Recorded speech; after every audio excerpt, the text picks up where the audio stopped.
Good day, and welcome to a podcast. I haven't had one in a long time, actually. But, essentially, I thought, why not get one done?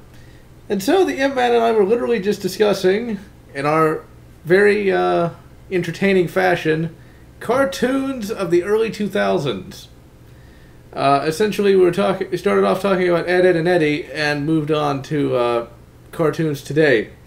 And so, the question is, are cartoons today creatively stifled due to fears of internet backlash?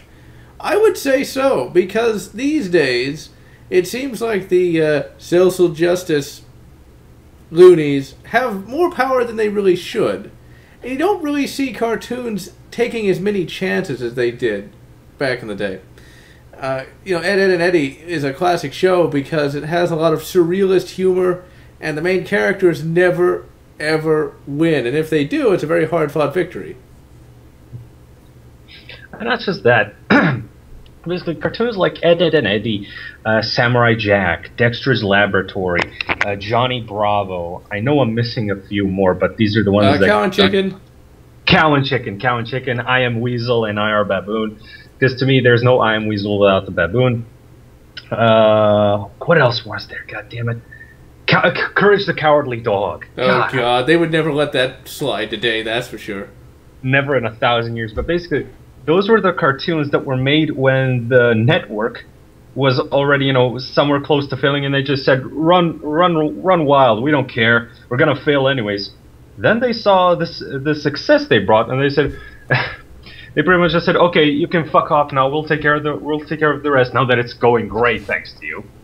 But the thing with the cartoons I named, they were basically run by the creators, the creative staff. Oh sure, you had producers and CEOs giving them guidelines and shit. But they still had much more freedom than they do today. Because these days, when I try to watch these days, when I try to watch these newfangled kids cartoons, I really just don't give much of a shit. Even these slightly okay ones like Gravity Falls, they get on my nerves half the time.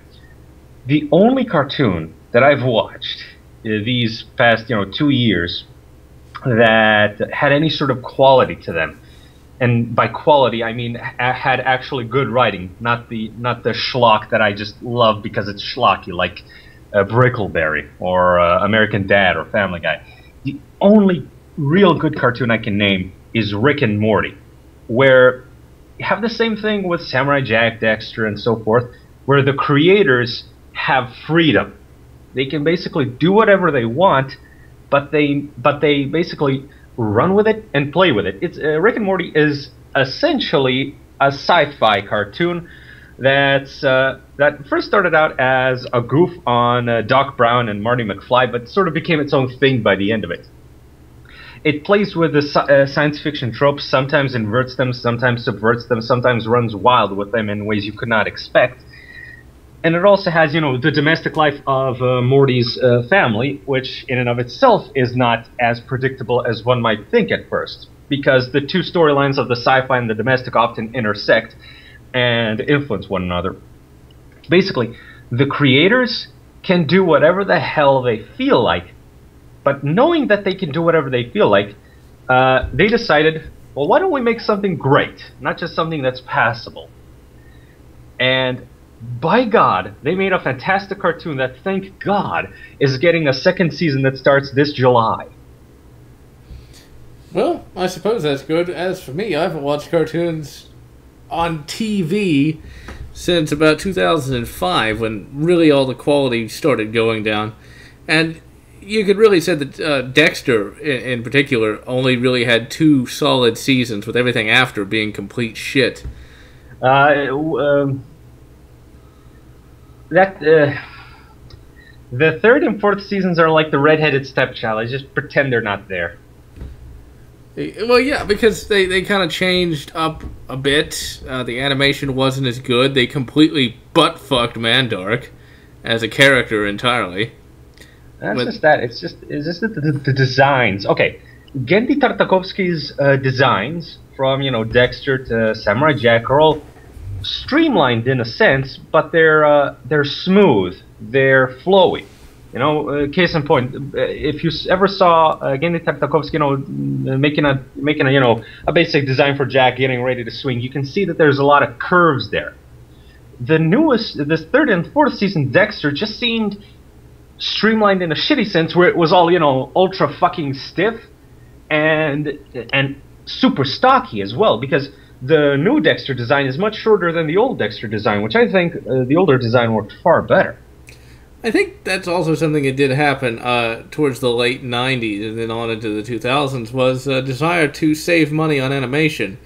That happened to the DC animated universe as well, with the redesign for Batman the Animated Series Season 4. I think, I'm not really sure what caused that. I guess the rising costs of traditional animation, potentially? Oh, that, yeah, because as far as I know, the old Batman TAS look, where it looked better, required a hell of a lot more effort to make it. Whereas the new streamlined version, okay, basically it's the reason why Disney went for the blockier design of Atlantis. It was much, much easier for the animators to keep it on model. Because, okay, let me ask you this, what's easier? To keep drawing a circle over and over again that's the exact same or close to the previous circle, or a triangle? I'll tell you that it's the triangle because it just contains solid, straight lines, not curves. Curves are a little tougher to copy over and over again. But that is the problem, in that it got cheaper, so when I see, and today it's kind of taking cues from animes where it's like a simple design but still with more details. Case in point, Ultimate Spider-Man. I tried to watch it. I honest to God tried, because ignoring the comics that are today written by Dan Slott, there again, redheaded stepchild does not exist. I usually look forward to the Spider-Man cartoons because I like the old 90s cartoon and I like the MTV CGI version, which... Oh, God, I thought that was complete crap, but go on. I thought it was pretty fucking good. The old 90s cartoon had a lot of detail to it. Yeah, it reused some frames, some scenes and shit, but it still looked... How do you spell that, I wonder? I just had lunch. Give me a break. But anyways, it had a lot of detail. It had a lot of fluidity, a lot more life to it. Because, okay, case in point, when Spider-Man was in the daylight, it looked much more vibrant because there was more colors playing on his suit. The blue parts specifically. And when he was in the sewer with the lizard looked, bigger and menacing and much more alive because of the garish green colors contrasting with the darker greens and blacks of the sewers. That kind of thing. The newest Ultimate Spider-Man just seems to have, I don't know, kind of a washed out palette, very simple, very kind of lazy character designs, just doesn't work for me. And let's not even get into Spectacular Spider-Man. Whatever the fuck you will say about the stories, I never watched it, and I'll give my reason right now. The art style sucked. It really, honest to God, sucked. I don't know. I'm sure that the character designer is a fantastic guy, that he gives money to charity, and that he summons angels from on high to help with droughts and starvation in Africa. But I just could not get past the designs for the characters in Spectacular Spider-Man. It was just too ugly. I think it was the fact that none of the characters had pupils. All of them had these solid color irises, but no pupils. It freaked me the fuck out. It worked with Ben 10 Omniverse because Ben 10 Omniverse is cheaply designed all around. God, Ben 10. Nothing will make me turn the TV off faster than that show. Because I remember when did Ben 10 start coming out? 2005? Yeah, somewhere around there. I remember when I first watched it. I thought it was awesome, cool, and fucking fantastic.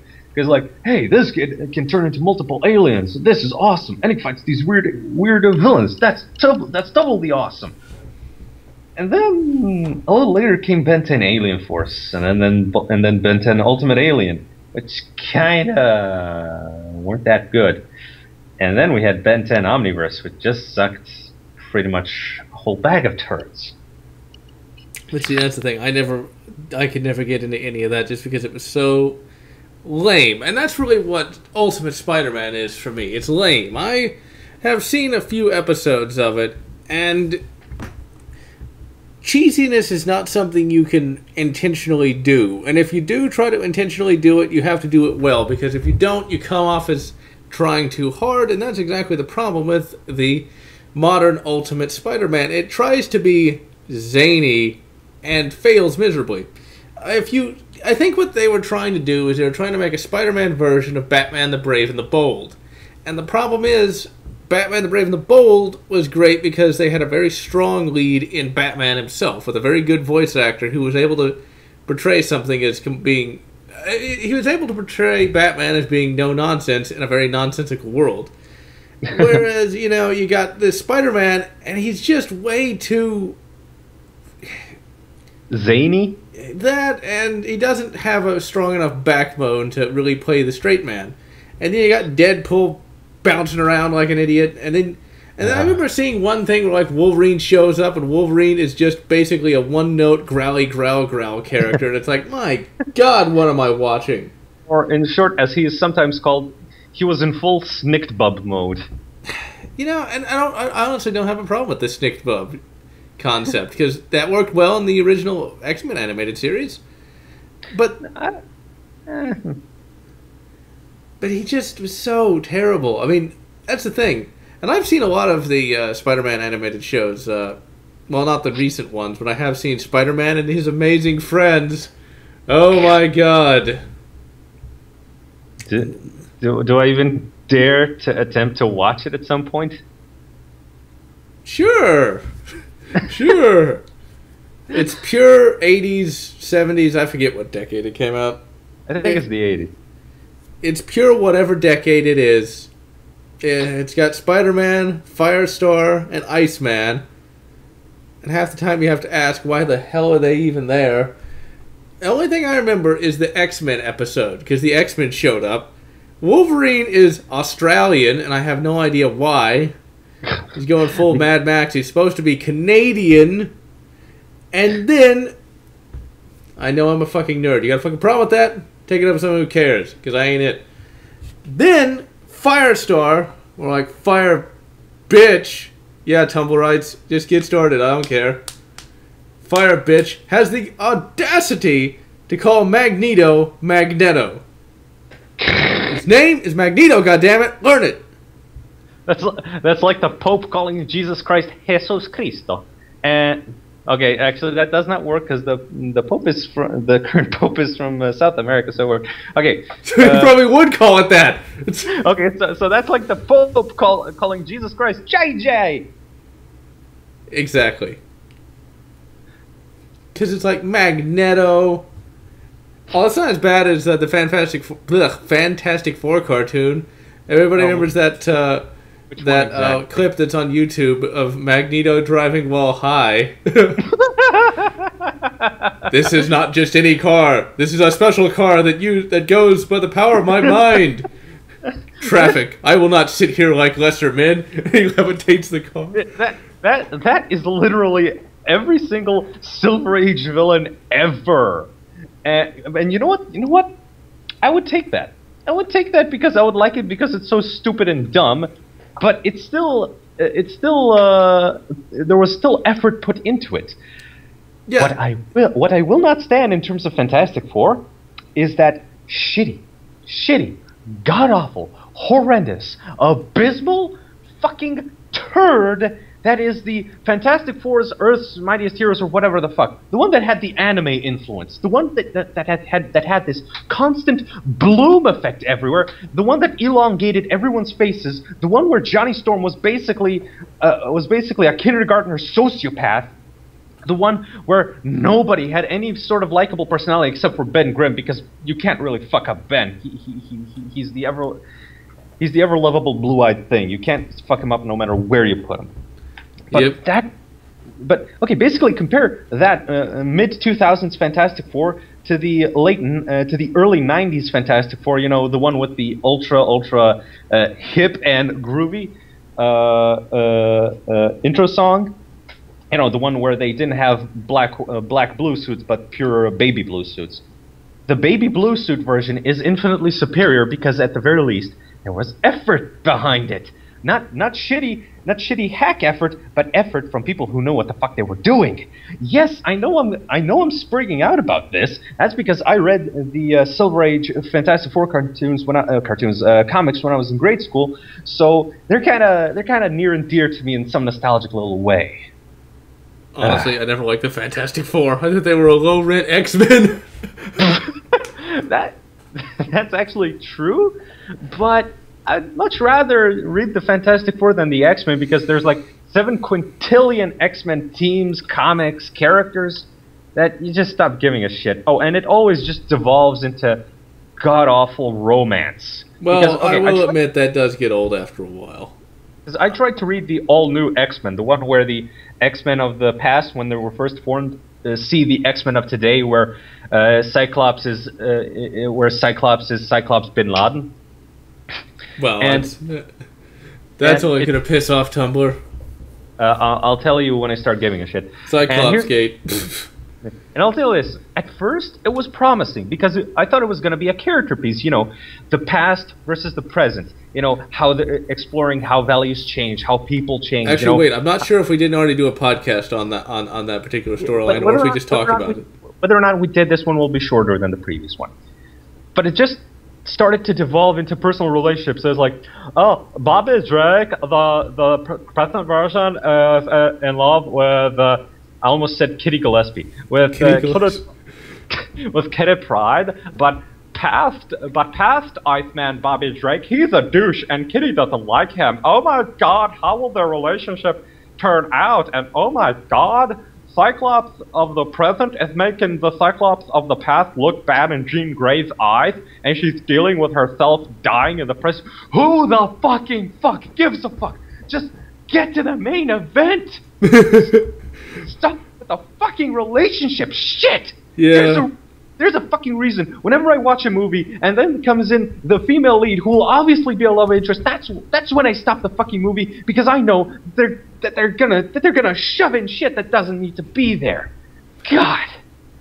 Well, this actually gets into a new concept, a new topic of sorts, one that I've been thinking about recently, and that is, should there be superhero TV shows in general? Live action ones, I should say. I would be... Now, there are some successful ones. Daredevil is successful on Netflix. I haven't seen it myself, but I've heard it's pretty good. There's other ones, like there's the new Supergirl's coming out soon enough. There's Marvel's Agents of S.H.I.E.L.D., and I'm trying to think of any others that are in existence right now. Arrow? Oh, there's Arrow, and then there's The Flash. And what about Gotham? Yeah, that one too. The thing is, I don't really watch that much TV, so I haven't actually seen them. But I don't know. You guys have to tell me, but I can almost guarantee you that the TV shows, especially, will suffer from the same problems of a lot of these feature films that have all these superheroes. I'm actually coming around to your side, actually, when it comes to superhero movies and even TV shows when they're live action. I honestly don't think that the technology is there enough and cheap enough to make a really satisfying superhero TV show. Maybe that is different now, but I can almost guarantee you, without even seeing any of these, that most of these superhero TV shows don't have any superheroics in them. Now, this is not necessarily a bad thing. The Tick, for example, had a TV show in the early 2000s, and they never showed any fighting. It was basically just, well, for want of a better word, Seinfeld with funny costumes, and it worked. The problem is, though, when you see The Flash, you expect him to do Flash stuff. When you see Green Arrow, you expect him to do Green Arrow stuff, and Supergirl, and so on and so on. But all that is really, really, really expensive, as you'd expect. So half the time, it's more about the character interactions and talking, and at this point, I'm wondering, does that actually constitute a superhero show? And I say this because if the superhero isn't really out doing, superhero stuff, it's basically just any old dramatic TV show just with a guy in a costume once in a while. I think one show that really did a good job of it, though, and they only got away with it because of the nature of the character, is the Incredible Hulk TV show from the 70s. I think they actually did a pretty good job with that, mainly because all you have to have for the Incredible Hulk is a muscly guy. painted green. That's pretty cheap. And all you need them to do is lift stuff that looks heavy. That's also pretty cheap. And really, that's why I think it worked out pretty well. But when you got the Flash, that's a lot of money we're talking about. When you got the Green Arrow, that's a lot of fucking money we're talking about. And Supergirl, oh my god. And Marvel Agents of S.H.I.E.L.D., while I haven't seen it, I'm kind of aware of how that's supposed to go. In that it's supposed to be, you know, about all the side characters working for S.H.I.E.L.D., and I think they have basically mutant analogs because they can't say mutants because mutants are owned by Sony and all of that. But at the same time, do we really care about the Agents of S.H.I.E.L.D.? Do we care as an audience about the Agents of S.H.I.E.L.D.? You want to see Iron Man flying around. You want to see Thor smacking shit around with his hammer. But even then, I think it exposes another problem of the best way to see these superheroes is in an animated form. Because it allows you to be so much more creative with the circumstances you have them fighting in versus what you'd have in live action. Mainly because it's easier, I think, to suspend your disbelief when it comes to an animated picture versus a live action one. A live action one, you really have to tone it down so it doesn't look really, really, really, really ridiculous. I think a good case for that one is the Teenage Mutant Ninja Turtles movie. Now, that movie had a lot of problems. The action sequences were good, but at the same time, they were really, really unbelievable. To the point where it's like, if they animated this, I'd have an easier time believing it. And I think it's a big problem also. I think it's another problem that's also faced by any films that use these really fantastical character designs, like the Ninja Turtles, to really make them look good. You have to spend a lot of money, because they're all CG. They're not going to go for the old costume ones, because the costumed turtles actually still hold up today, at least from the first film. But that was also really expensive. And a lot of people would not be able to suspend their disbelief with a costumed Teenage Mutant Ninja Turtle. But at the same time, if you're going to have it all CG, it's going to be very hard to make it look good, which means you can barely have them in the movie. That's another problem with Transformers. These shows used to be all about the Transformers and all about the Teenage Ninja Turtles. But when you take it to the live action... I'm almost done. I have to rant about this for a minute. When you take it to the live action realm, what you see is just a few minutes of them and then it's all human. A few minutes of them and then it's all human. Because you literally can't afford to have giant robots all throughout the movie all the time. And so really, I'm with you on the concept of maybe animated is better.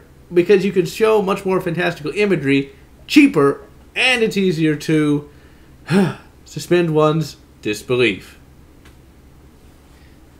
And not just that, but the problem is that because of Avengers and the entire Marvel Cinematic... sorry, I don't know which voice to choose, but so I'll just go with comic book guy. The Marvel Cinematic Universe. The problem with that is that it has now given the general population the idea that it had to be in real life, it had to use live action, otherwise it would just be for kids. I could not take it seriously. Hold the fucking phone. You got, essentially, a Norse god that can summon fucking lightning. You got a guy in a robot suit that can fly around. You got a guy who can turn 9 feet tall and be muscular as hell Christ and go green when he gets angry. And you got a sharpshooting archer and a fucking Russian assassin that dresses like she's literally from a cartoon. And let's not even get to what's his name, Silver Streak, Magnesium. Oh yeah, they couldn't use his name because that's owned by Sony. Yeah, Magneto's son and the Scarlet Witch. But they couldn't call him that either. Couldn't call her that either because I know. But my point is, you're telling me, not you, but this Strawman McFlimsy.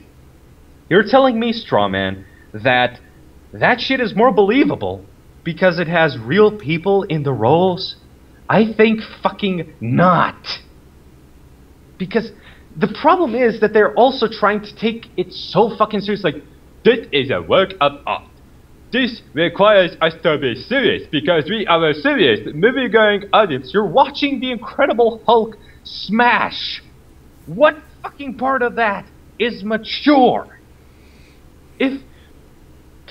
The only fucking superhero movies that I found that can do mature right were the Christopher Nolan Batmans and Watchmen. Okay? Because although, you know what, I'm going to say that in Dark Knight, at least, Batman himself actually did seem a little out of place. I think that was mainly due to the overall design of the film, and I almost say that this will sound so pretentious, but Heath Ledger's acting, I think, kind of makes Batman almost stick out like a sore thumb. Why? Because when you see that interrogation scene, then you see, oh, there's Batman. It's like that's kind of a mood whiplash almost, because Batman is a very fantastical design in what is ostensibly a very realistic movie, to the point where he almost just doesn't seem like he should be there. yeah, I will concede to that, because you can't really make Batman you can't make him that believable without altering him severely. Like, for instance, Green Arrow isn't called Green Arrow in the title; he's called Arrow. What I think would have worked with the Christopher Nolan Batmans is that he could have. This will seem ultra fucking generic because it is, but it still works. They just call him the Bat. It makes more sense. It would have made more sense because, okay, the Batman could have been, you know, the street name for him, but he could have just been advertising himself as the Bat. You know, he could have a way to make it more in line with reality was not that he, you know, was in a cave. Well, okay, the cave could have been like the impetus, but he could have also read up on Australian mythology about, as far as I know, there's this evil figure which is basically an enormous fucking bat that everybody fears. It could have been based upon that as well and build upon, you know, Australian folklore a little bit.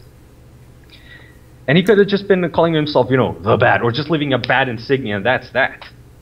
Yeah, that would have worked, I think. Just because, see, the thing is, Batman himself is a very stylized character. All comic book characters are, by their nature, stylized renditions of line. Reality? Yeah, there we go. It's not supposed to be purely realistic. And that's why when Dark Knight got really, really real, that's where the unreality of Batman really shines through. You know, because, like, when you watch the Tim Burton Batman films, Batman seems right at home because the whole world is as stylized as he is. Whereas the Christopher Nolan series isn't stylized. It's going for a very gritty and real sort of crime drama, and Batman just doesn't really fit within that. Yes, he doesn't fit completely, but he still does fit somewhat, because at least there was an attempt to make him somehow believable. You know, he doesn't go around wearing tights where you can see his bat nipples poking through them. He has. I will never forget that fucking video you linked me where Batman fights the Predator, where the guy basically just pulls down a shirt and you can see his nipples throughout the entire fucking thing. How cold it is. Okay, no, Batman Dead End is a very well-made fan film, so fuck you, but go on. I'm not saying it was badly made, I'm just saying they must have been inspired partly by Schumacher in some instances. But anyways. Or it could have just been really, really cold, but whatever. They couldn't just tape over his nipples with like duct tape or something? But anyways, back to my original point, whatever the fuck that was.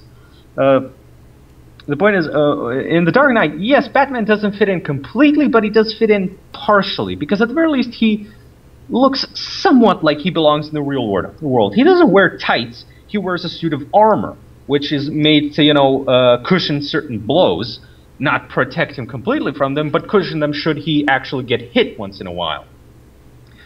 And the Joker, he's no longer, you know, he's no longer the Silver Age Looney Tune with gags.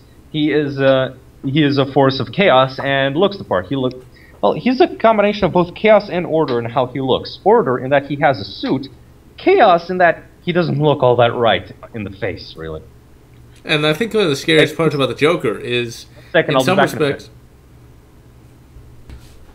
And we're back. But, yes, the Joker himself is, I think, a bit scarier for the fact that he almost seems reasonable at times. He doesn't see... Since he's not cackling or generally being goofy in any way, some of the things he says actually can almost sound positively sane, really. And I think that brings across a certain horror to the character, and that as evil as he is, at sometimes he does have a point about society, thus making it even worse. Well, that's the point, in that Joker essentially was the villain. Then the Silver Age came around and he was the goofy villain. Then the 90s came around and the 80s, where they tried to make him a serious villain, but still had the influences of the old Joker. That can or cannot work depending on how you handle it, but if you're trying to make it realistic, you really should base the Joker not in zaniness, but in philosophy more than anything, because it works so well with Heath Ledger's Joker. Because, okay, the Clown Prince of Crime, the Joker only works well as in, the Joker, somebody who does not take shit seriously. He does not take society seriously. He does not take order seriously, because to him that's a human invention that does not really fly well in nature. Let's forget that there's hierarchies even among us super simple animals, but that's beside the point. When he's grounded in something much more realistic, like a philosophical discussion, it holds a lot more weight than he's a homicidal lunatic who uses chomping teeth to kill people. Pretty much, and in a way, he's kind of right when he says that when the chips are down, people will eat each other. In a way, that does happen, and we've seen it happen all throughout history and even now. That is true, because essentially, when the chips are down, your main goal will be not upholding the law, not holding it to your principles. Your main goal will be to survive. Now, not everybody will do that. But yes, it'll be the outliers who will then get killed by the people who follow their survival instinct. Well, not necessarily, but whatever. Case in point being, he does have a point with that. So it's much more realistic than the TAS Joker, who's like, I want to commit a crime because it'll be funny. Well, I will still stick up for the TAS Joker, and Mark Hamill's performance is amazing. Because the TAS Joker is scary. He's a lot more stylized, of course. But he's still a scary character, because you never really know where you stand with him. One minute, he might be friendly. The next minute, he might be trying to kill you. And I think also towards the end of Batman the Animated Series, we started to see a much more brutal side to the Joker. Especially with the whole abuse to Harley Quinn and all of that. We saw that he wasn't this goofy guy, and all that really was just a facade for a very brutal person. He's a very different Joker from Heath Ledger's Joker, so I really wouldn't even really compare the two, because they're two different types of characters that just kind of have the same name. I would still say, though, when it comes down to it, Heath Ledger's Joker is my favorite just because it's a bit more serious. But at the same time, you could probably, if you were to meet either Heath Ledger's Joker or Mark Hamill's Joker, you'd probably walk away from a meeting with Heath Ledger's Joker alive, versus Mark Hamill's, who'd probably kill you. Quite possibly so, yes. Because with the Mark Hamill Joker, he'll sooner just squirt acid into your face because he felt like it. Whereas with the Heath Ledger Joker, his goal is to corrupt. Whereas the Mark Hamill Joker's goal is to cause chaos and to kill, essentially. Exactly. And it's an interesting concept, though. Talking about society and eating each other, I think a good example of that is the game Papers, Please. I think if there's any sort of good society simulator, and to see just how far a person can fall, is to play that game. For those who don't know what Papers, Please is, essentially all it is you're checking passports. It gets more complicated as the game goes on. But essentially, well, actually, you explain the game, because I feel like it. Okay, essentially it starts off with you just checking passports. Then you have to check passports and pass tickets. They have to check passports and special permission papers, permits. Then you have to check passports, IDs, permit papers, and permits to do work. Then you have to check passports, permits, pass permits, IDs, permits to do work, names of cities that may or may not exist in those permits, and the name, the gender, the age, the date of birth, the faces. It literally starts off small, and then you have to check every single fucking detail, similar to how actual border guards, may or may not do their jobs. I don't know how the hell they do them exactly. But anyways, it's a complicated game with a bit of a story underneath. where it's basically, you just have to survive your job. You have to make money so that your family survives, etc., etc. And every now and again, there'll be a little story element from like this group, whatever they like have this weird blue sun as their symbol or something along those lines, which basically means you can work against the government, you can work for the government, yada yada yada. There's several different endings depending on what you do, but essentially, from time to time, it forces you to think: should I follow the rules, or should I get a word of warning from my superiors because I let a person through who should not have been let through? Those sorts of things. Exactly, and that's what you start to see is how can you... It's basically trying to stay a good person while trying to survive. And as you try to survive, you stop being less good as time goes along, and you basically just sort of look out for number one, so to speak.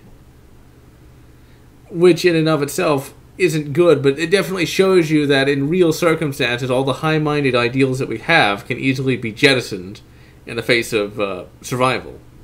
Exactly. Which is actually kind of scary when you think about it. Not really, because I've thought about it long before this discussion, and for me, it's more of a fact of nature. The sky is blue. No shit. But see, that's the thing, though. My belief has always been that one should try to live one's life versus simply surviving it. The thing is, it's very easy to just follow, the government or society itself to survive. The only problem is that's very short-sighted thinking. What pleases the government today may not please it tomorrow. Meaning that temporary comfort does not necessarily equal long-lasting comfort or even long-lasting survival.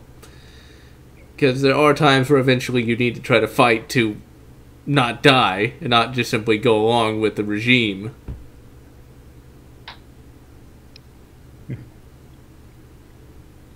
The problem is, sometimes you're just not strong enough to defy the regime, because there may not be an organization that's willing to fight it, because nobody's organized. So, when that happens, either you try to organize it, and you'll most likely fail unless you're some highly charismatic manipulative genius. Hey, I don't need all those compliments. I'm a very humble person at heart. Or you'll just continue to do your job and hope something comes along that'll give you a chance to escape that sort of life.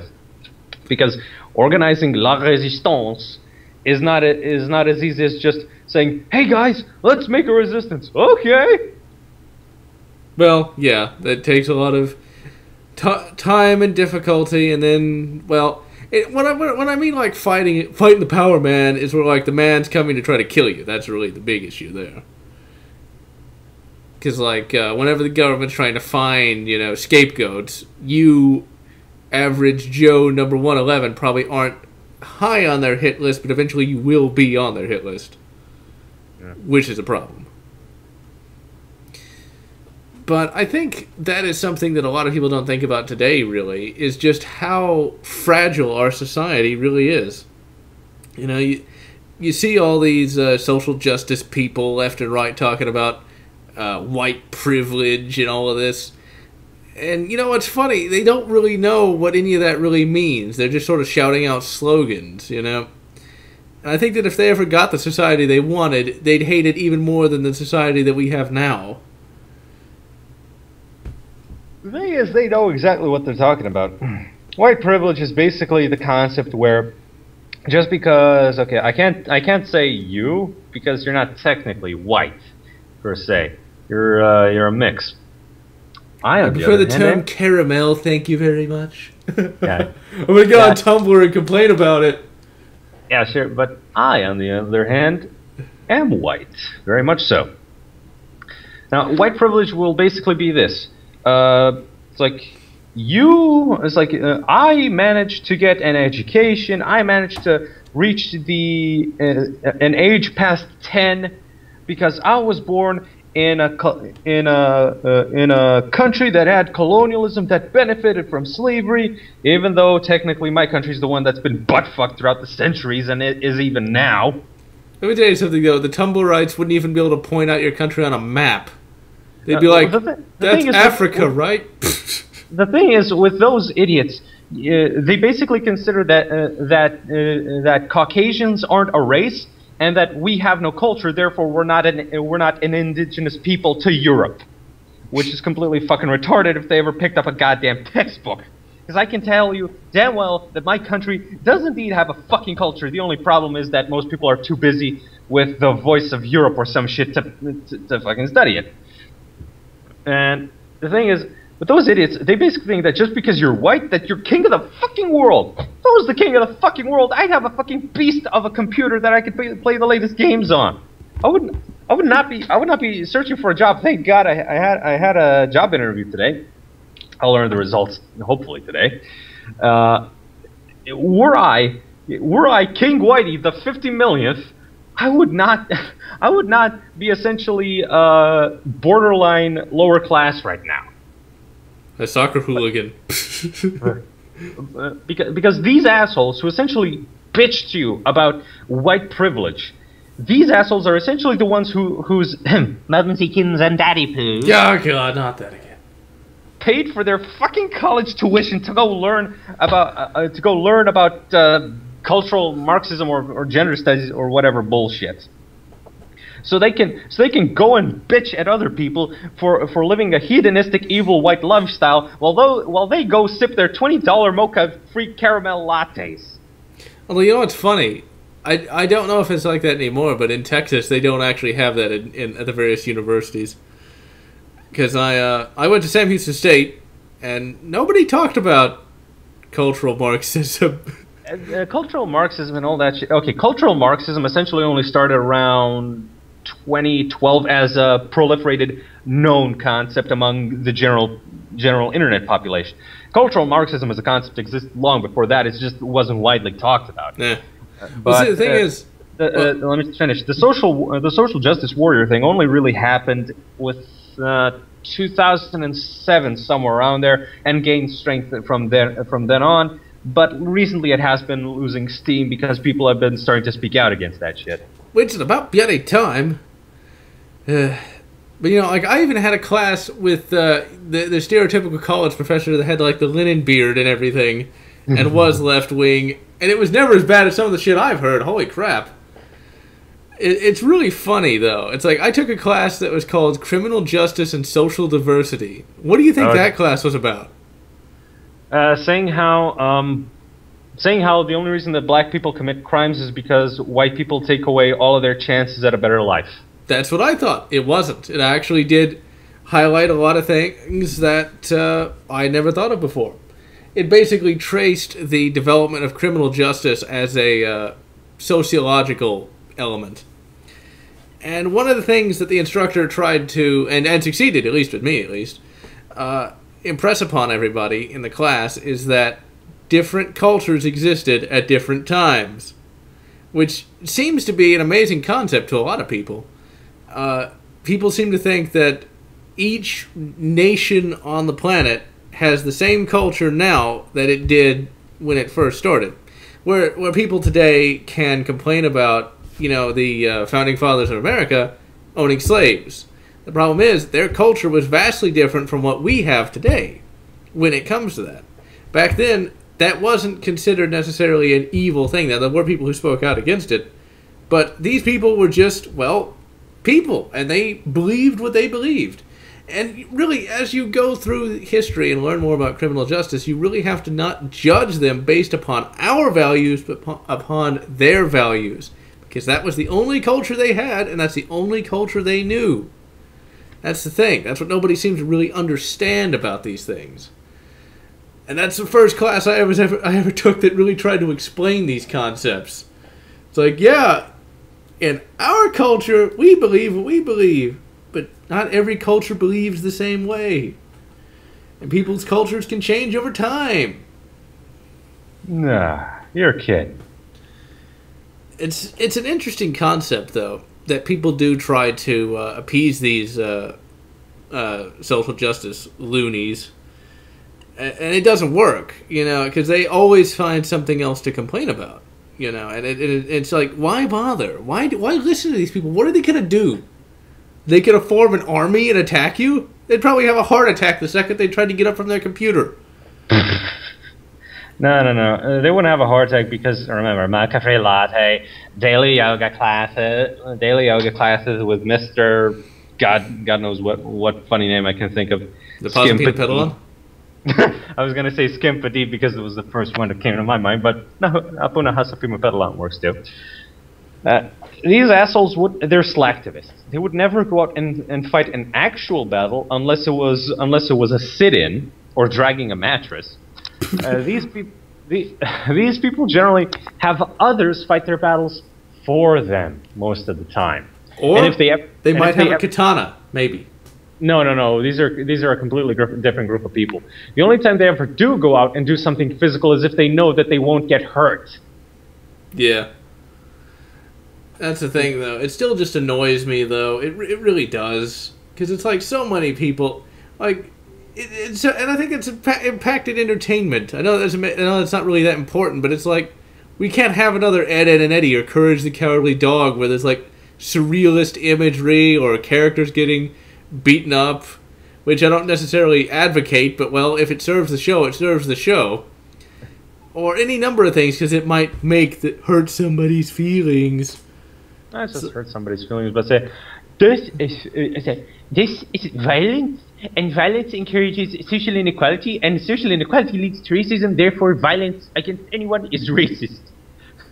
Some retarded bullshit like that. Well, I even had a friend once who thought that me owning guns made me rich somehow, and then went on to say, not to me, thankfully, but went on to say something along the lines of, people who own guns represent a social inequality with people who don't own guns, something along those lines. It was very spotty logic. But moving along from social justice lunacies and moving right back to animation, I'm pretty sure we've covered this on a podcast before, but I think one of the big problems with modern animation is we're moving towards more and more CG, pure CG animation.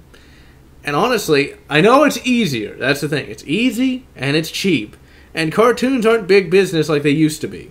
Mainly because they have to have really simplified plots so nobody gets offended or triggered. Actually, there are some cartoons that do have complex plots or at the very least backstories.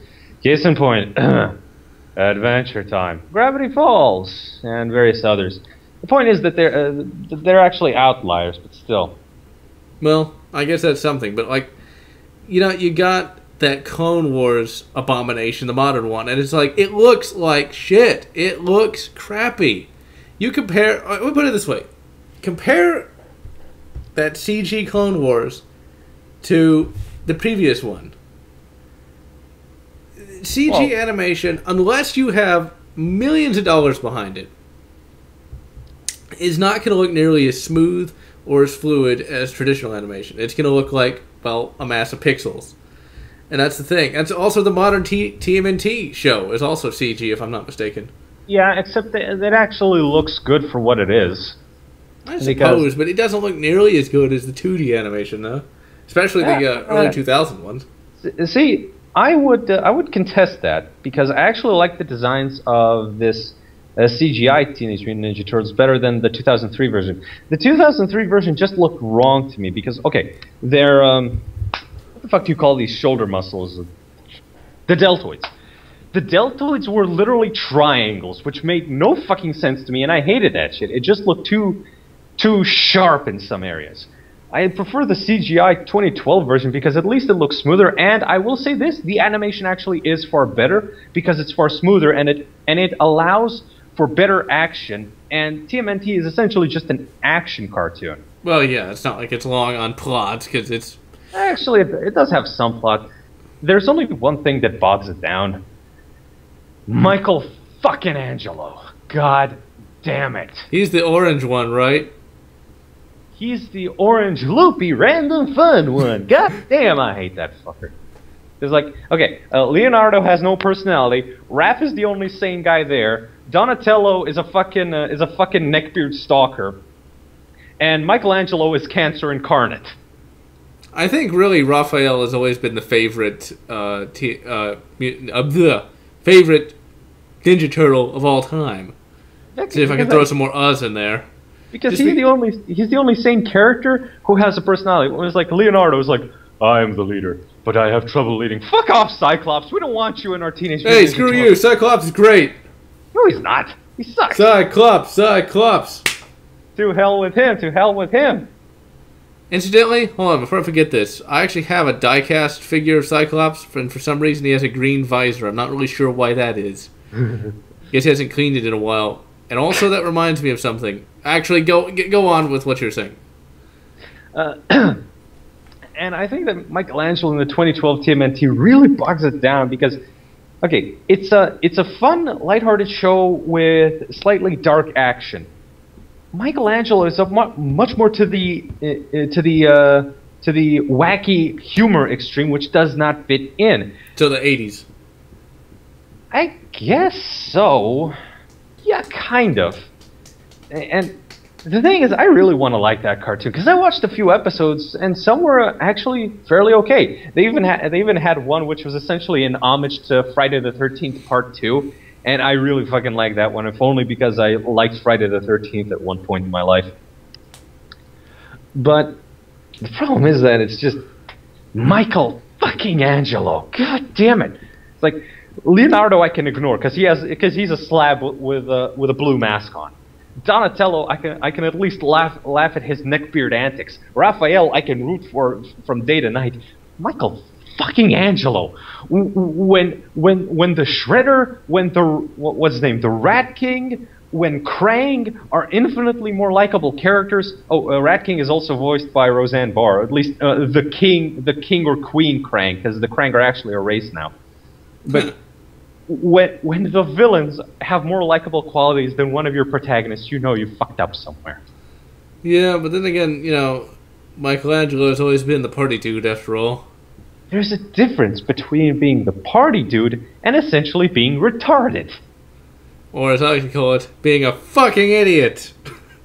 Whichever works, really. 'Cause, God damn it. Here's the thing, they could have just made him a laid-back surfer dude, essentially high without being high. That would be funny, actually. That's a problem they had with that live-action one. Raphael still was great, and, the blue and purple one showed up from time to time. And, the orange one was annoying all the time. Why can't anyone get Michelangelo right, goddammit?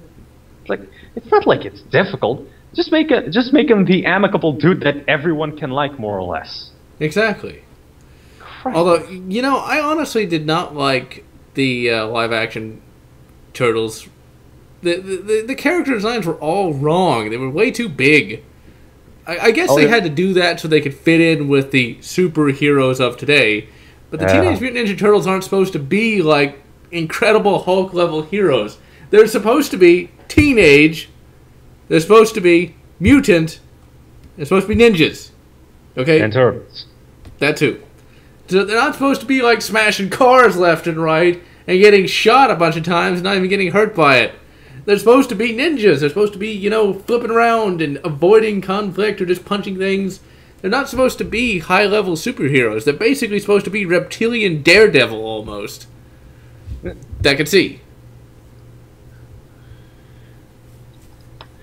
And also, Ninja Turtles was... I know it wasn't directed by Michael Bay, but it was produced by him, I do believe. Yeah. I think it had the same Michael Bay problems of very light plot, not enough action, and characters who were very, very generic. And the whole movie was kind of lame, honestly. Well, by kind of lame, I mean really lame. Shredder was lame. The main villain was lame and had a nonsensical... Did you watch the movie, or did you just watch the action scenes? I forget. I never watched either the action scenes or the movie. I just remember there was like an elevator scene and that's it. That's the only scene that anybody really liked from that movie because it's the only genuine scene in the entire film. But no, I actually watched the movie all the way through. I wanted to give it a chance, and I got what I figured I'd get. And the thing is, it's lame because it could have been a better movie, really, all around, if it had been animated and not live action because once again they couldn't show the turtles hardly at all. So really, it was April O'Neil, the non-porn star version, and some guy and that guy who played. We should say April O'Neil featuring the Teenage Mutant Ninja Turtles. Pretty much, and her now the person that she kind of played off of was a character named Vernon or something. I forget exactly. Yeah, Vernon, that was his name. Played by the guy who played Job in Arrested Development, who I thought was pretty cool, but he had nothing but lame lines. He's a decent actor, but once again, everybody just had really lame lines all throughout. I had Whoopi Goldberg, who was in that movie too. Overall, nobody had any good lines at all. The Turtles didn't have any good lines either. And then, of course, there was the issue of the whole villain plot of, let's make everybody get infected with a disease and then sell a vaccine to it because nobody will think that we set off a disease bomb because that'll make me money even though I'm already rich. What kind of sense did that make? And even then, does that guy not realize that, okay, all of New York, all 4 million of them are infected by a disease, right? So why are you not just giving out the vaccine for free? Or why would the government not come in, privatize your business, and they could do that, and then give out the vaccine? Are you just going to let people die in the streets? No, and if you did, not even Apple could get away with that. Like, if people had to have an iPhone to not die, and they charged $3,000 per iPhone, that wouldn't end very well for Apple, now would it? In 1 second, I'll be back in a minute. But yeah, no corporation is going to survive the PR nightmare of people are dying in the streets and they're denying care to them. No matter how jaded you are in this world, you can't really believe that. Now, like, when we're talking 4 million people here, not talking like 100 or 1,000, because when it comes to that, nobody cares. Because remember, 1 million is a statistic after all. But one of the lamest moments of the movie comes in the last fight scene. And what I mean, you can see, like, okay, some titillation in a film is fine. Okay? Some. If it's done right. But if it's done like a 15-year-old who barely knows how to tie their own shoes, that's something else. Basically, there's a scene where April O'Neil, as played by, what was that chick from Transformers 1? Megan Fox? Yeah, as played by Megan Fox, like, leans out of a window, and it has a nice lingering shot of her ass. And, like, I'd love to know that actor's name. Like, I just can't remember what his name is. It's like, yeah, just stay like that. It's like, oh, God, that's just painful. What, Shia LaBeouf? No. That's not his name. The guy who played Gob in Arrested Development. He was also in A-Team as well as, like, the main villain. You're asking the wrong dude. But anyway, the fact is, it was lame because it was painful to see. Because you just could tell that it was like, we're pandering to the teenage audience. Don't you like the pretty ass in the window? No, I don't. Then again, I'm not a teenager. And when I was a teenager, you know what? I wouldn't have liked it even then. It's like, my God.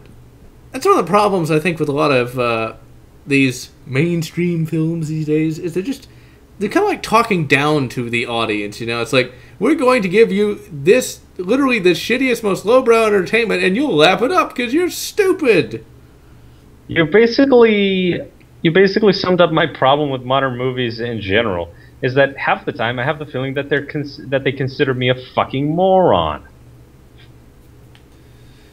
Now, I don't know how Guardians of the Galaxy was. I think Guardians of the Galaxy might have gotten popular because I don't think they did it in that movie. But, yeah, it's just like, some of these movies, man, I don't know if this was, on a completely unrelated note, I don't know if this was a conversation you and I had or a podcast, but talking about movies that aren't that bad, is, what about crossovers of some random Hollywood franchises? What I'm thinking of is, what? I don't know if I was talking to you about this, but this is something I want to add to the podcast. Because I may have been talking to Roadkill about this. But, you know the Taken franchise? Yeah, with Liam Neeson, right? Maybe they should cross that over with the Transporter franchise with Jason Statham. Uh, I wouldn't watch it because the first one was okay. The first Taken was okay, but it didn't really make me give a shit. Well, yeah, because I'm not saying the Taken films are amazing or high works of art, but it's like you can make a Transporter versus Taken film, where you could, because both universes are so stylized and ridiculous anyway that you wouldn't be surprised if Jason Statham showed up. Or actually, no, you couldn't do that for Expendables because twin brother, I'd buy it. Hey, here's how the Transporter Taken crossover would just be called: the Taken Transporter. God, that's lame enough to work. This summer, my family's been captured again. Only one man can help Jason. Only one man can help Liam Neeson rescue his family. Again. Jason Statham is the Transporter. Coming soon. I'd watch it. But what else could you cross over with that? Like what's a action? James Bond. Yeah, you could do that too. This summer, Liam Neeson, Jason Statham, and Daniel Craig must meet to stop the evil menace of. Come on, give me a villain. Give me a villain. Villain. I don't know. Who is it? Darth Vader. Really? To stop the evil forces of Dr. Evil. Dr. Evil. No, wait, no. I got a better one. Okay. Stop. You're giving Hollywood too many non-ideas because they're out of any of their own. No. I got one. This is perfectly. Okay. This summer, nuclear tensions are rising across the world. North Korea might launch a nuke.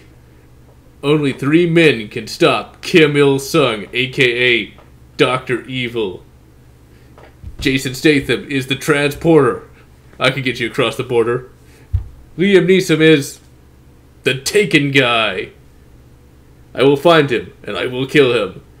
And finally, after a long wait, Daniel Craig is James Bond. We know exactly where he's hiding. This summer, James Bond, the Transporter guy, and the Taken dude will take down Dr. Evil. If I was actually even partially awake, I could come up with something better. Okay, try to come up with something better. Go. You're the writer. Well, so am I, but I haven't written anything. Okay. Fuck Jeopardy. I don't know. Look, right now, I can't come up with ideas on the fly, alright? I'd have to literally be walking with you down the street so I could get my brain juices pumping. But, okay, but for a crossover, I don't know. Okay. I don't know, Predator teams up with Solo? Wait, who? The guy that's played by, what's his name, Mario Van Peebles. That would be so random that could never even have a chance of getting made. I don't know. Who the fuck even knows who Solo even is at this point? How about this? God, I gotta review that movie one day. How about this? Herbert West, the Reanimator, makes it his mission in life to destroy the Umbrella Corporation because he figures that they infringed upon his life's work. Yeah, that wouldn't work just because the Umbrella Corporation has already been taken down by the government. However, I don't even know the state of canon for the Resident Evil films. You could possibly put them in there.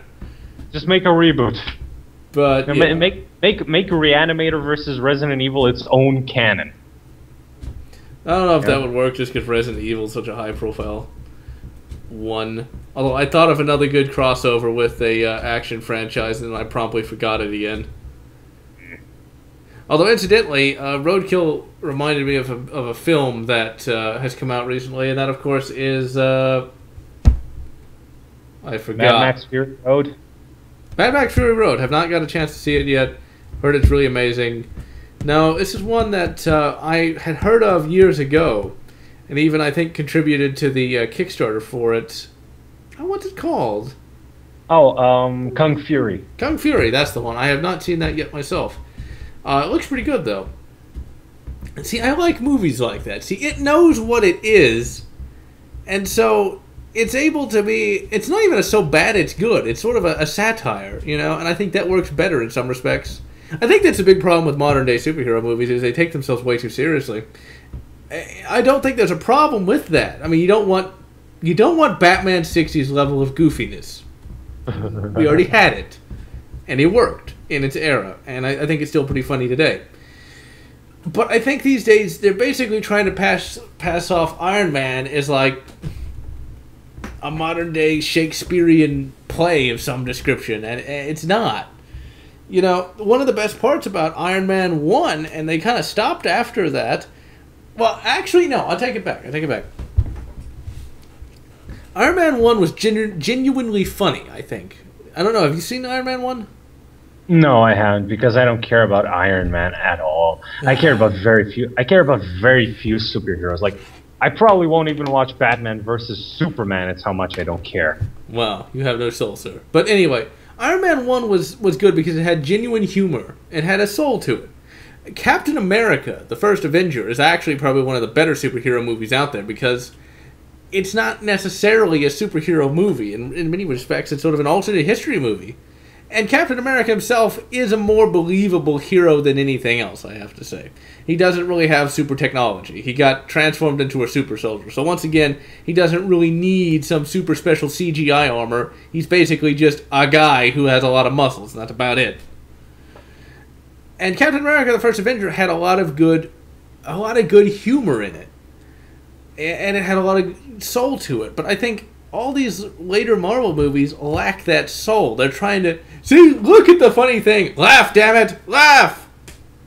They're trying to force that humor. They're trying to... And I think that's a lot of problems we also have with a lot of films or books or just about any piece of media. Kung Fury is a good example of they're not doing that. They're genuine in what they're trying to do. They're not trying to be funny as though funny is something that is quantifiable. I think that's really the problem I think that's the problem with Ultimate... what? Is it Ultimate Spider-Man? Yeah. I was thinking of Superior Spider-Man, but that's a comic. I think that's a big problem with Ultimate Spider-Man is they're trying to use the funny meter. And so they're shoving in as much funny as they can, like it's fucking coal, and it's just not working. If you compare... if you compare Captain America the First Avenger and its humor to the humor scene in Thor 2, Thor 2 looks painful. It's like they're just, okay, we have 50 funny bricks. Let's try to fit it in here somehow. And it just doesn't work. Because really, you'd have to admit that humor is not something that can be quantified. It's not something that you can just add because you want this thing to be funny. That is true, but there is a general formula as to how humor can work. So you can't quantify it technically that way. You need one setup, one expectation, and one defiance of the expectation. That's generally how basic humor works. That's not even counting absurdist, but that's... Well, yeah, I guess it does work, but I guess it's how you set it up and what the payoff is. The thing is, you need to know how to balance humor and drama properly.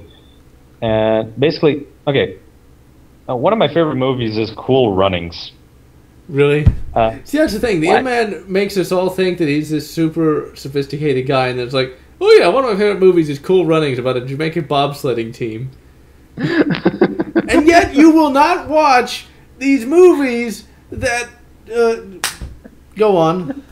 I'm a man of... It's quote Maurice Chavez. I'm a man of contradictions, as my therapist says. But the point is, with Cool Runnings, I think they leaned a little too into drama in the last part of the movie, but I think it's still a good movie. With a good mixture of character development and general humor of, it's like, okay, when they first step out into the Canada coldness, one of the characters is breathing very shallowly, and they say, "What you smoking, man?" I'm not smoking. I'm wheezing. That's the kind of shit that I like. And then there's naturally, the dramatic elements like it's like you can't do this. I did it just because I did it doesn't mean blah blah blah. That type of shit. That works. It's partially formulaic, but it's okay. It's partially nostalgia that's coming through, but still. I'm reminded. Well, keep going. But at least there was some sort of spark behind it all. Yeah, it had humanity. But with the Marvel Cinematic Disney Universe, you just know it's done to make money, not because there's any real creativity behind it all. Yeah, that's it, isn't it? Because Iron Man 1 and Captain America were done when the creativity phase was still there. Now they want to milk it for every single dollar they possibly can. Or to put it another way, Captain America and Iron Man were an outgrowth of seeing, hey, you know what? This worked. Let's see if we can make this work too. It's like it was an experiment. It's like, okay, try this, see if it works. But now it's like, okay, we got the reports for the second quarter of the year. We're approximately down 0.05%, and the markets will need to up the Captain America toy sales, poster sales, cup sales, crotch piece sales, and tampon sales. And then in the fourth quarter of the year, we will announce that we're doing Captain America 4: Apocalypse of the Hemorrhoids. It's literally turned into a... Yes, I know movies are a business, but... I know, but to the point of insanity, like, and now Johnson, please unveil the new Captain America costume. As you can see, this will be considered cool by the kids, and it should boost the figure sales by at least 20%. We're also going to be releasing the new Captain America Halloween costumes this year as well. It should be a big hit in the southern markets. And then, of course, we have the, what do you call it? The Scarlet Spider. No, not the Scarlet Spider. God, if only. And then we have the Black Widow Love Dolls, which will be a hit in Taiwan, as our projected sales figures tell us here. And then, of course, there's the Hulk Love Doll, which will also be sold in Taiwan. Don't ask people. It's just what the market wants, and we give it to them. And so there's that. It's literally driven by the fucking accounting. It's like, we gotta make this work right now while we can still make money. And the worst part is the fucking public eats it up. Well, even my beloved Star Wars, in a way, kind of sold out pretty fast. Case in point, Empire Strikes Back. I brought this up years and years ago on a video that is no longer even up, where I debated with Timpedia. Do you remember anything about Empire Strikes Back? Probably not. Luke, no, Luke, I am your father. Hey, that's a big-ass spoiler, man. Nobody knew about that. That reminds me of that Simpsons episode where Homer's just walking out with Marge out of the movie and saying, well, who would guess that Darth Vader is Luke Skywalker's father? As they're walking past a group of people who haven't seen it yet. Yeah, that's pretty funny. But, do you remember the snow speeders? I know that there's a snow stormtrooper. Well, there's snow speeders, and I basically had. Although these days I actually am leaning towards something else entirely, and I'll get into that in a moment. But I did have the belief that the snow speeder, as much as I like it, and I'll explain why I like it in a moment, was put in the movie solely because they wanted to drive toy sales. It's like, oh, oh, it's the snow speeder. It's like way cool and can shoot like the AT-ATs. And it's like, well, why don't they use the X-Wing fighters? The X-Wing fighters go in space, right? Shouldn't they be able to work on a planet? And then recently I learned that space isn't cold, so that kind of ruins that whole statement of like, if it can work in the vacuum of space where it's freezing, why can it not work on a planet? And it's like, oh, well, technically it's not always freezing in space. Sometimes it's really warm. Sometimes it's really cold. So a space fighter might not work on the ground. But still, I still think the fucking X-Wing fight or the A-Wing fight, the snow speeder was used to drive toy sales. Possibly. I don't know, but that's the thing about shows. You know, the first one is probably always the most creative of them all, with the succeeding installments always about making more monies. You know. Well, pretty much. The first one starts when somebody has an idea. It's like, you know what? This would make a real cool fucking film. And then somebody says, we need to make more so we can cash in on this. I was like, but I'm done with the film. I have no more stories to tell. Oh, fuck it, then you're no use to us. It's like, Bobby! What? Can your cousin write a script? No, but he can learn in about a week. I know this course he can take. Well, excellent. He'll write the new fucking Jason Statham prick face movie or whatever the fuck else they got. Or, better yet, the ending to Mass Effect 3. Or that. Pretty much, you know, they ask Bobby Humpastump to write the fucking script, and he does so for like a penny a page. See, that's the thing, you know, like Mass Effect 1 was great, had great gameplay, great characters, and it was overall a great game. Mass Effect 2, not as good. Mass Effect 3, a little bit better, and then you got to the ending and it sucked. You see, I say that Mass Effect 2 is better than Mass Effect 1. God. because at the very least, okay, here's the thing. Mass Effect 1 and Dragon Age Origins follow the BioWare formula of the hero's journey. Mass Time Effect to get the horse out and resurrect it via the Frankenstein apparatus. I'll go get the bats. But the point is, Dragon Age Origins and Mass Effect 1 both follow the BioWare formula. It's like a hero comes, hero gets chosen by fate, put into special organization, discover long-lost civilization, discover chaotic evil along with more lawful evil that they need to fight.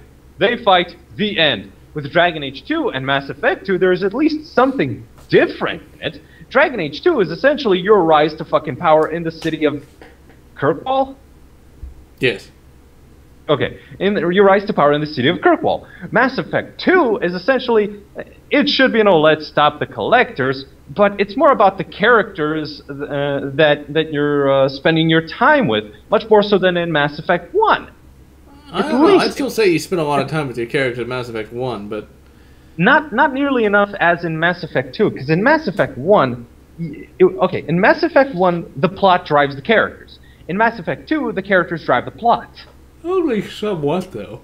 And I think really, you know, Mass Effect 2 I felt was just a little bit too sparse in some respects when it came to the story. And to be perfectly honest, when it came to the collectors, I never really felt that they were that important to the story. That's true. But again, that's because it was more of a character piece. And quite honestly, I prefer it that way because I've had it up to fucking here. You can't see, but I'm pointing like 5-6 inches above my own head. I've had it up to fucking here with the let's save X plot. It was nice to at least have. It was nice to have something different. You know, a character piece where it was just characters, different characters with different personalities. It was fucking refreshing. Because I've saved the galaxy, I've saved the city, I've saved the fucking universe, I've saved fucking reality itself several fucking times by now in the 2010s alone. You know what? It was nice to see something different be done. And I will say this though, Mass Effect 2's ending was good, and I'll explain why it was good right now. In fact, you actually had a chance you could lose. And your save file would get deleted if you lost. I liked that, because that made me play the game. This actually gets into an interesting subject of penalties when playing. Now, a game should not be so difficult that you get penalized because of some bullshit. Mass Effect 2 did it great. You had every opportunity to make sure your crew and yourself didn't die at the end. You had every opportunity to do that. If you mined all the iridium and got all the upgrades, because you would think, because it's kind of obvious, really, you know, when you play a game, you should go for all the upgrades, right? That's what you're there for. And you should do the loyalty missions and stuff like that. But I like how the game would penalize you if you didn't, to where you could lose and lose bad. I liked that a lot. It was almost as if it was this thing. You kids today may not know about it, but we used to call it a game where there was a win state and a lose state. They would never do that today, I can guarantee you on that. I guarantee they would never do that today. Essentially, what would happen today is that they would have it, you know, whether you were on your own or actually, with your teammate. Wait. I'm going to let you finish, but I just realized something. No, the Try Again DLC. Pay us $15 and you can try it again. without losing your save. Oh God, that's horrible. But my opinion was this: like, whether or not you won it with your entire team or by yourself, or you just died, in the end, your victory screen would just be a photo of a room, and depending on who survived, it would have everybody, somebody, or nobody. Bip. But you know, these days it would just be pay to win, man. I already knew Mass Effect 3 was doomed from the start when I heard there was going to be a way to play the game without any story. I'm like, wait a minute. What? This is an RPG. How do you do that without a story? Why would you not play... Because remember, it's like, oh, there's narrative mode and shooter mode or something. I'm like, are you fucking kidding me? Is this even serious? Where the game would make the dialogue choices for you? What? It's not like a... That's like... I'm at a loss for words. That's like the Pope asking the Cardinal to cover for him during the Great Mass in Vatican or whatever. Yeah, or like a first-person shooter where you literally don't play the game. No. Where you move your character, but the computer shoots for you. Yeah, there you go. It's like, why? And I know that people are like, what if you don't want to play a story? Then don't play an RPG then. Play fucking Gears of War. Mass Effect is an RPG. Are you fucking kidding me? Well, it's like if there's like a shooter mode for Fallout 4 where literally there's no breakdown of equipment, there's no leveling up, or no, it auto levels. That's what it does. It auto levels up, and the equipment doesn't break, and each time you level, you get a gun. Can you imagine? I bet that's gonna fucking happen. I almost guarantee you that'll happen because we have to reach a wider audience. Well, I sound like a jaded bastard, but you know what? I'm sorry. Mass Effect 3 was great. That's because you are a jaded bastard. You know, I'll make my own game. I should probably get to work on that at some point. But yeah, you know, it's like, what happened to gaming, man? Dude, what happened to gaming, man? Used to be real. Although I think it is going to start to get a bit more real just as indie developers get more and more money and more organized. I think the very fact that CD Projekt Red exists and hasn't been eaten by Ubisoft or EA or any of those assholes is a fucking testament to that there's still some vestige of hope left. That's true, but you know, I almost would say that the Witcher series is almost a bit too complicated in some respects. Ugh. First, it's not complicated enough. No, it's too complicated. Well, I mean, I like things being complicated, but not too complicated. The problem is, you know, Witcher 1, okay, I figured out the combat because I was too intelligent to figure it out. That's the story I'm going to go with, and I'm sticking to it. But there's just so many different things you have to know how to play the game. You know, because like with Dark Souls, you don't really have to do that, but then again, Dark Souls isn't the same kind of game. Whatever.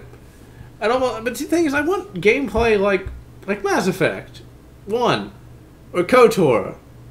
I would want, you know, KOTOR I think is still probably one of the perfect game engine setups ever.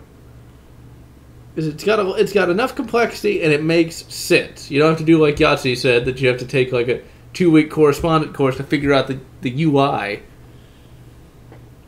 See, I cannot figure out why people bitch about the Witcher 1's control scheme. To me, it was intuitive and it made sense from the get-go.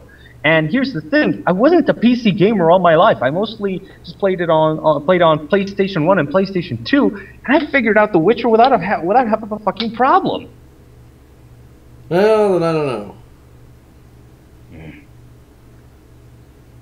But yeah, The Witcher.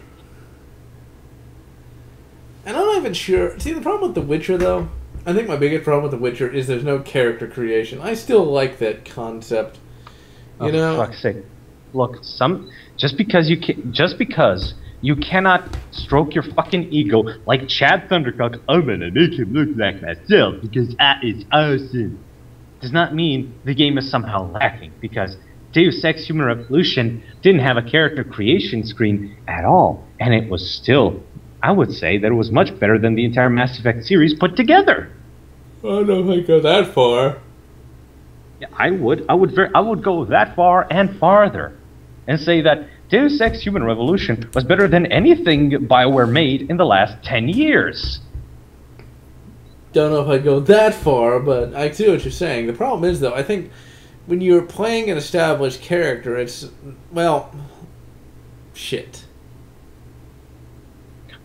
Because you know what, I just realized something. RPG, man. That means it's a role-playing game. You play a role and a game. So you step into the role of Adam Jensen and play through his life. Or you step in the role of Get Out and play through his life. That's technically the very definition of a role-playing game, isn't it? Exactly. And the thing is, you can still express yourself through the dialogue options. You'll just have it be, you'll still have it essentially be the way BioWare does it, where you'll be either a dick-ass or an angel. Well, not exactly, but still. And the story will still go forward, but it will have more nuance and have a much more deeper effect on everything. Instead of Shepard's a brick, but let's make him funny for this one line. I was like 2 lines later, Shepard's a funny guy, but let's make him a cunt. You're a funny guy, Shepard. I'll kill you last. But yeah. But you get what I mean. See, that's the thing, though. I do like the concept of character creation more than anything else, though, just because it lets you express yourself even more. However, I will admit there is some problems when it comes to storytelling. Because, well, if you're going to play you, then pretty much the character has to be all things all the time. Otherwise, you're still kind of creatively stifled on that. Although, you know what is an interesting RPG that I do recommend everybody plays? It's Phantasy Star 1 for the Sega Master System. Now, that is a great game. Coming out before, I think, Final Fantasy, or around the same time, it actually has a much more structured story than Final Fantasy ever did, with a legitimate protagonist. Alice, or I bet it's pronounced Alice, but whatever. It's a female protagonist set in a sci-fi, science fantasy, I guess, world. And she has to avenge the death of her brother, who was killed by the evil empire. It's a basic sci-fi plot, but it works. And along the way, you pick up Odin, who's a crappy warrior who can't fight at all. And you pick up a magic cat named Mayu or something. I can't remember exactly. Mayu? I don't know. Said to say Peter Mayhew, but anyway. But I wonder, though. I really do wonder where gaming is going to go. Because where can it go from here? Because really, gaming could just keep doing the same things it did before now, and I'd be happy. If they went back to the style they had in 2005, and slightly before, things would be great. Imagine a modern-day AVP2 with all the little audio... Oh, no, not even audio logs. Text logs. Yeah, you fucking don't see that much anymore, do you? I have to read. I don't want to read. Damn, I wish I could read.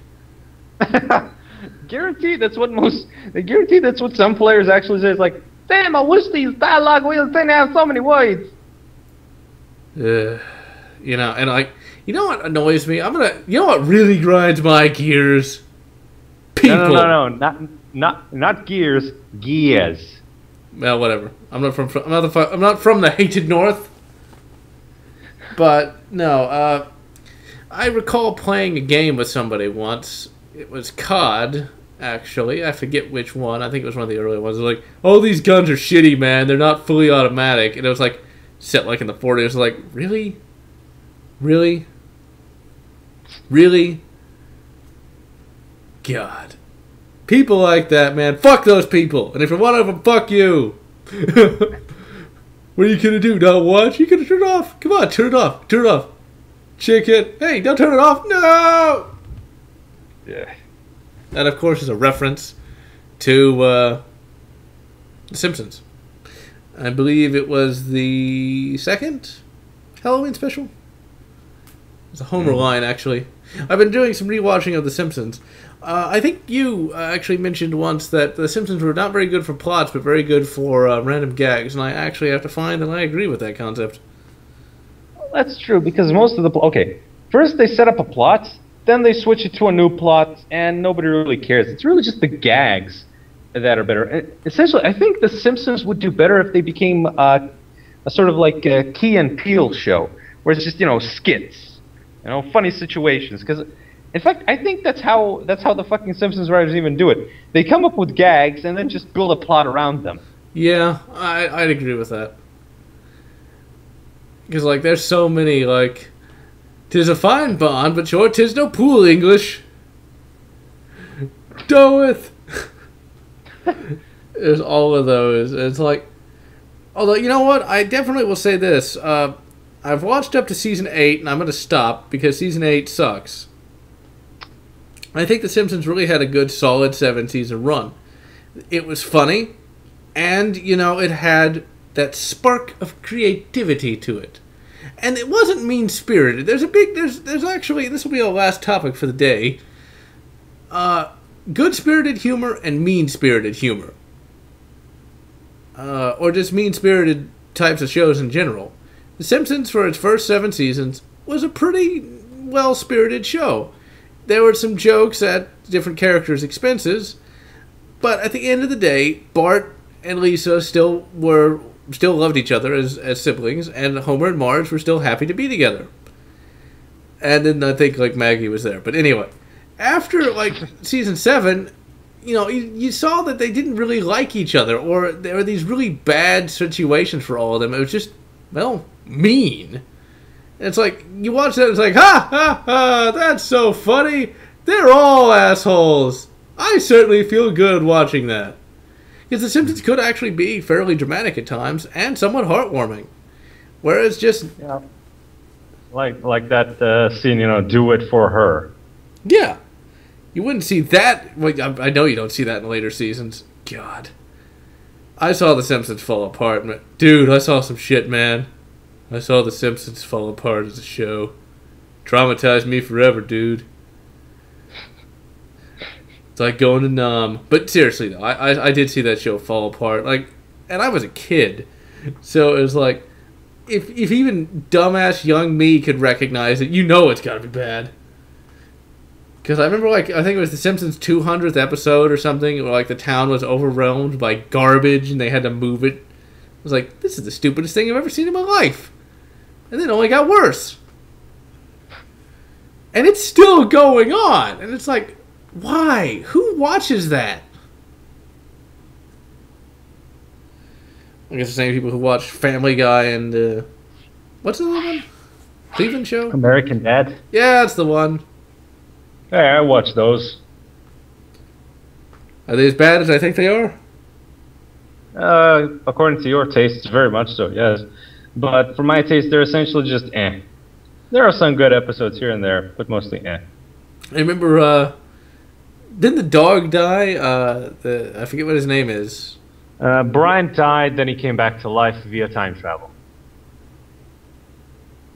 If you could see my face, you'd see that it's very nonplussed at that concept. Well, of course, goddammit.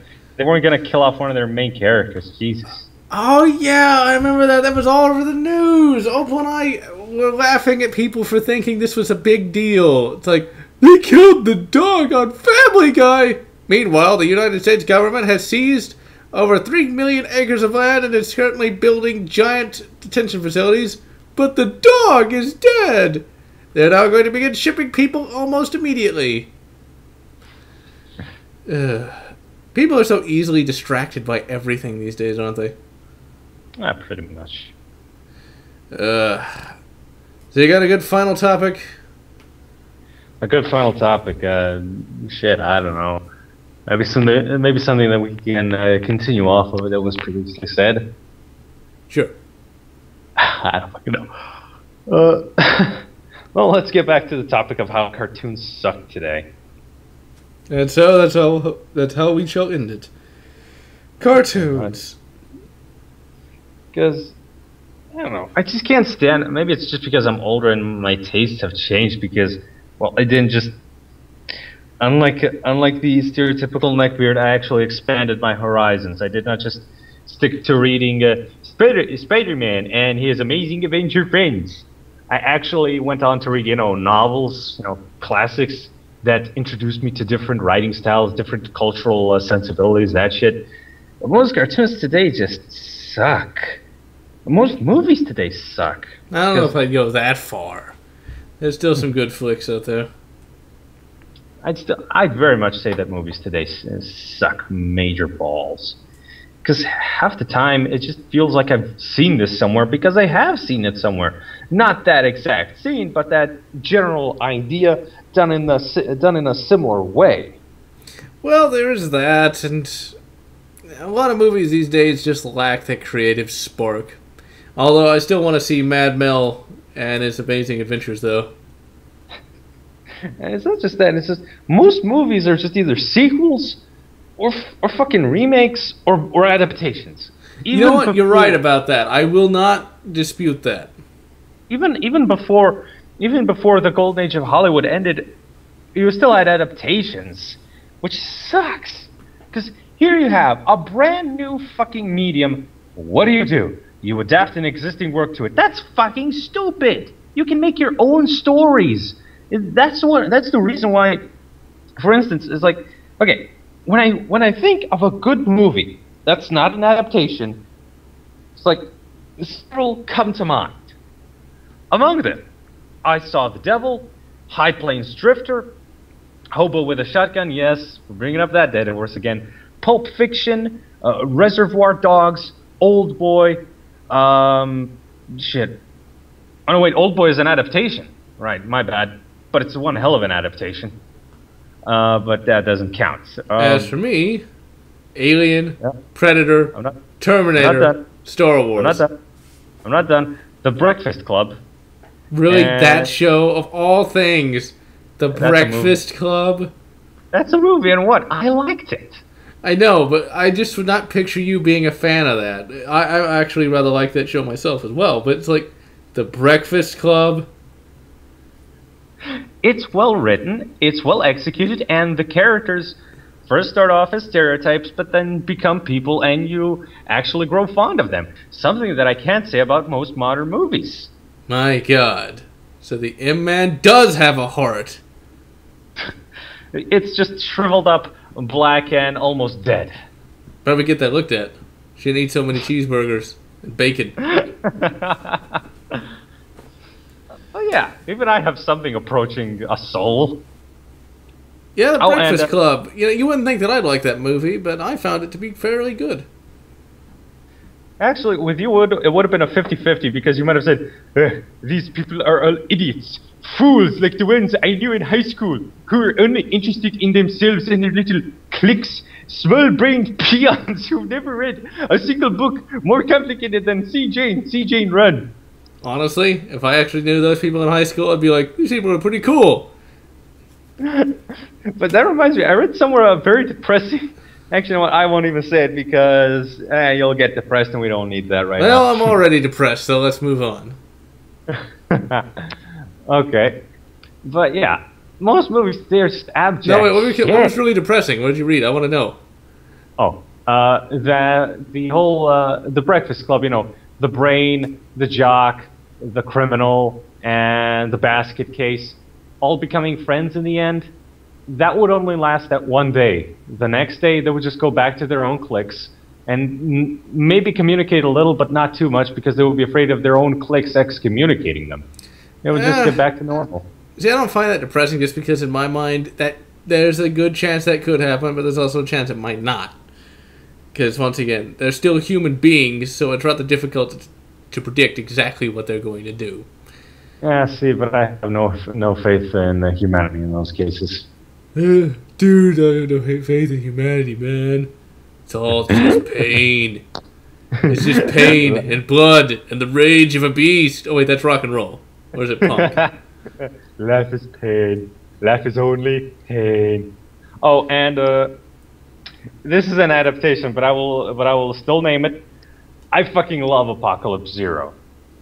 I don't give one iota of a flying fuck what anyone says about the gore, and I don't give a shit what Bennett the Sage said about it being shitty. I think it has a great character design. I think it has a great story, great action, and just overall it's fun because it's blood and guts and gore, but it doesn't try to be serious. It just tries to be fun, and we have a story that's compelling. And in my eyes, both the anime and the manga did their jobs properly. The only problem is I can't find a complete translation of all the issues of the manga, which sucks. And I actually have seen it myself, and it's interesting. It does what it sets out to do. Essentially, it's a manga / anime where you got a superpowered hero who has to fight monsters, and that's literally it. What I love is that it doesn't do the show. It was essentially a shoujo manga, basically meaning for young boys, somewhere between like ages of 5 and 10. Keep in mind, there's a woman who basically sews a guy's face on her tit. There's essentially a guy who uses his testicles and his dick as monster weapons. So yeah, it's a bit strange, but my point is that for a shoujo manga, it has the elements, but it does not have the cliches. The main character, Kakugo, he essentially is like people should have rights. We should all live in freedom without the worry of being killed. All that. He's essentially a Boy Scout in that respect. So Captain America. Yeah, essentially yes, but when he sees that the enemy is not willing to listen to reason, that they're malicious and that they are willing to keep on attacking until somebody dies, he essentially decides that protecting the people is far more important than keeping up with the values of everyone deserves to live, and just kills the villain, or the monster rather. And that, to me, to my mind, that's fucking monumental and revolutionary, despite it being from the 80s. Because I just hate it. I fucking hate it in any fucking manga, shoujo or otherwise, where it's like, let's make a friend out of our enemy. Let's just be goody two shoes, and magically the enemy agrees to that. Fuck that shit. So sometimes the enemy will just keep on coming at you no matter what you do, and then you're left with no fucking choice. Exactly, and that's the thing. Now, villains teaming up with heroes is kind of a cool concept, like Tom and Jerry, teaming up to fight a big foe. But yeah, it has to be done well, and it can't. It's you can't have Batman and the Joker becoming great friends, because that wouldn't make a lot of sense. Or the Kingpin and Daredevil. I was going to say the Punisher, but yeah, Daredevil. The Kingpin is one-size-fits-all superhero's villain, because he's the Spider-Man's villain, Daredevil's villain, and the Punisher's villain. I know, like, why has not one of the three killed him already? Spider-Man can't kill him because Spider-Man's a pussy. Daredevil can't kill him because Daredevil is a pussy. Punisher doesn't kill him because he knows that the Kingpin, for as bad as he is, he's a mitigating influence. He is so powerful that the other criminals stay in line because of him. The Punisher just tries to keep the Kingpin in line. My God. So the Punisher, again, is the only one with a fucking brain. The Punisher. See, I need to actually finish reading the Max comics for the Punisher. Because although they are really depressing for anyone who wants to read them. We've, of course, harped on the Max for a while. The thing is, only a very specific trait, or rather story arc, is super depressing. And that's the Slavers arc. My God, that's depressing. You can probably guess from the title. Exactly, because all the other ones are like, dark humor mixed with, sort of a thriller feel to them. Whereas the Slavers is like, Garth Ennis just goes all the fuck out. He does not pull any punches. I don't think that there's even one single iota of his trademark dark humor anywhere in there. I don't recall. It's fucking depressing. You know, it's like compared to that, the one of the final story arcs called "Welcome to the Bayou" is essentially it's essentially a B-grade movie compared to that, because the Punisher goes to the bayou and he fights cannibalistic rednecks. Yep. I find that humorous. It's like that's a Saturday morning cartoon for 5-year-olds compared to the Slavers arc. Jesus Christ. But I think with that, we're gonna call it a day. And so, I'm General Watts. And I'm the M-Man. And we'll see you on 60 Minutes. I mean, wishing you good Punisher Max and good Mad Max Fury Road, or whatever makes you happy.